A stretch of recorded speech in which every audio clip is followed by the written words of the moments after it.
Okay, Rose, her mother said, looking at her with a serious expression. We're almost at the end now. Your ability to use honey is far greater than what I would have expected, and based on the trouble you had shutting it off, I believe you most likely could use more of it, should you wish. How much, I am uncertain, but it's clear that your limits on the use of honey are far greater than my own. This too is something that you'll have to find out for yourself, but for the time being, it's time to cover the last of your Sky-Rayan abilities. 2 defensive techniques, which we of the Sky Ray use to protect ourselves from harm. Being able to summon a helper is quite useless if we're a complete and utter target, whilst he protects us. So we of the Sky Ray possess 2 defensive techniques that stem from our bloom. The first of which is very simple. It is our petals, Rose. The glow of our petals is not simply something pretty that you can observe. That glow is actually a field of energy produced by the petals. In times of stress, when we are in danger, they are able to intensify that field of energy and become a shield that can protect us from harm. Rose, the 3 rocks that my helper gathered for me, I want you to go pick them up and then throw them at me. This will simply demonstrate the ability. Once again, this works on an instinctual level. There's no great deal of concentration that's necessary for it. No need to commune with nature.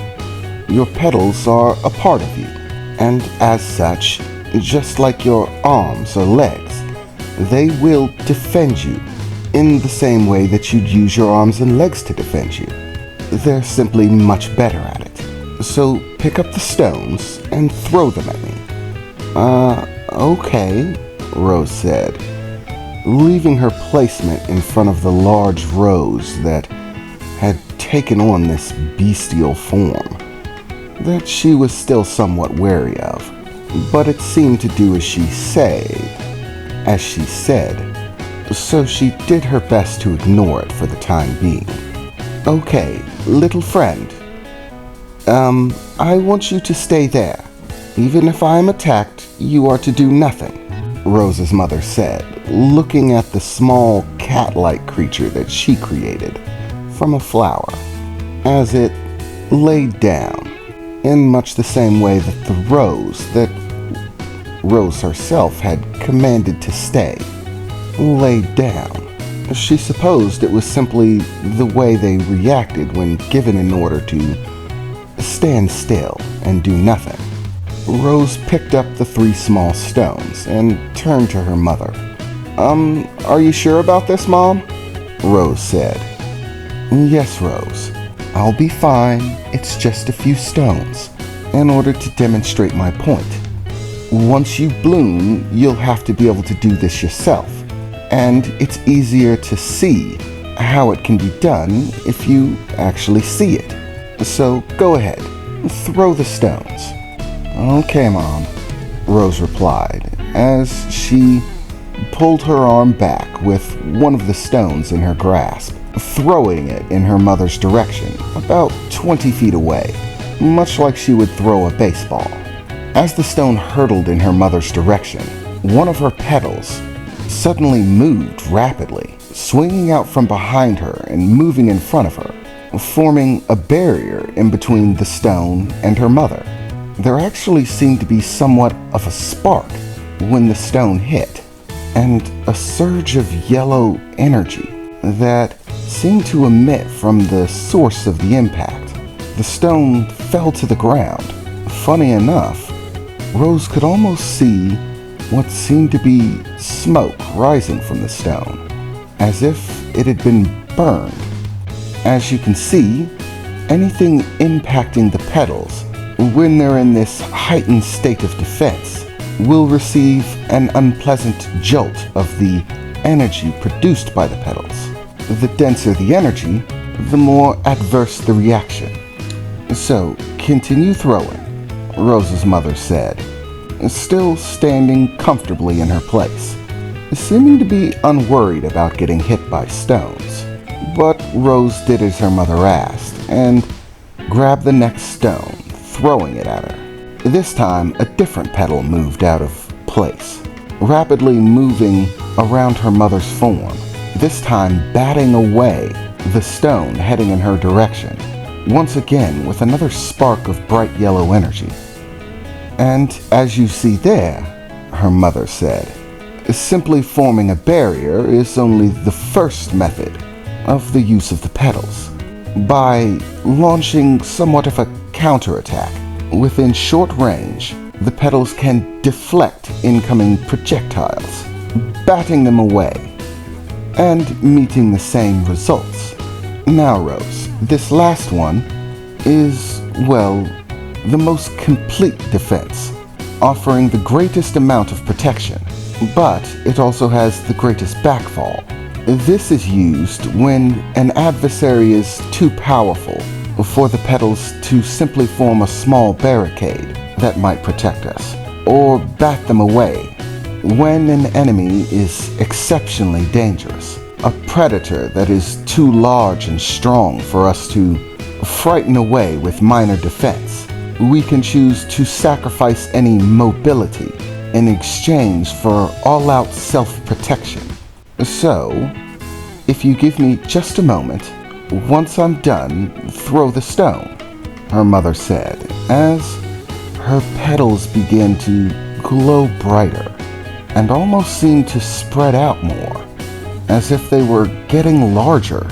Suddenly, her mother began to kneel down, curling into the fetal position almost, but angling herself so that the flower on her back was sticking straight up into the air, the petals curling and wrapping around her in a circle. It was as if the petals of a flower became completely inverted, like seeing a lily, except the petals worked their way all the way backwards in order to wrap around the bulb that they originated from, leaving only one thing truly visible, a yellow puffball that sat atop the center of her mother's flower bud. The petals had formed a complete shield, wrapping her in every direction. It was like a big glowing soccer ball, or something like that, in which you couldn't reach her mother from any direction. She seemed to have stopped moving for the time being, and the glow around the petals was fairly intense, but had seemed to have stopped growing more intense. There appeared to be no more changes, so Rose assumed that her mother must have been done with this process. Taking a deep breath, she reeled back, throwing the stone at her mother's new defensive form. This time, the petals didn't move or react at all. They simply stayed as they were. The rock impacted with the same jolt of yellow energy as it did before, seeming to smoke a bit as it bounced off, hitting the ground. But as it did, something very new happened. The small puff of yellow that seemed to be based in the very center of her mother's flower bud suddenly burst out. It was like an explosion of yellow glowing pollen that seemed to spread out in a nearly 15-foot radius, nearly reaching all the way out to Rose, as tiny specks of glowing golden light filled the air, so much so that it was as if there was a glowing yellow fog surrounding her mother that simply drifted there. Eventually, the wind began to pick up and the fog shifted away, some of it beginning to fall closer to the ground and scattering there, the rest starting to be carried away by the breeze. And in that moment, Rose saw her mother begin to unfurl from the state that she was in, standing back up, her petals returning to normal. And there we have it, the last of the defensive techniques. No doubt at this point you have noticed the spores that I released, the pollen, you know, the little golden specks of light. Well, those are one of our most powerful defensive measures. It's something that happens only when we are at our most vulnerable, when we fear harm the absolute most, and only become active once we enter that state of complete defense. The spores that we release are somewhat repellent.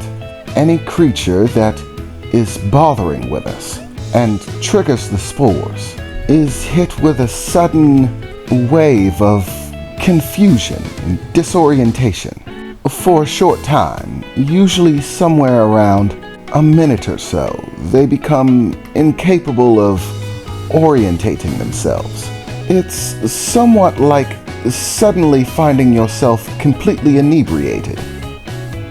Drunk stupid. They can't balance or think straight. The world spins and they find it hard to keep on their feet. In this short time of not being able to find bearing themselves, we of the Sky Ray are offered an opportunity. Once this happens, we can leave our defensive state and flee. But this is, of course, only a defensive measure. We can't use it to attack, and the spores only have that effect when we are in the complete defensive stance. Otherwise, they're completely harmless. It is our desire to defend ourselves, our fear, that makes the pollen that we produce react to living things in such a way. Normally, you can smell the pollen or feel it, make contact with it, and it will have no negative effects. It will simply smell nice and pleasant. It even actually has a revitalizing effect, filling those who have become tired or weary with energy. It won't help you recover from injury, but in times when you become exhausted, the pollen can rejuvenate those around you. It is often something that we of the Sky Ray use during times of conflict to rejuvenate our allies, fill them with energy once more. However, Rose, the energy does have to come from somewhere. Basically, you're sacrificing a small measure of your own energy in order to regenerate the energy of others. But that's only when it's used in that way. And as I said before, you won't be able to use these abilities until your bloom. You must have pollen, you must have petals, and a blossom in order to use them. So, once you use your bloom, you now at least know what the techniques look like. I think your basic instincts should be enough to allow you to use them, even if you haven't done so before. It was at that point that her mother took a very deep breath. Finally, to be honest, I was walking on eggshells, terrified that you might begin your bloom before I actually showed you these techniques. As I said, based on the size of your bud, it could be any moment, and with your accelerated development, it was worrying me a great deal.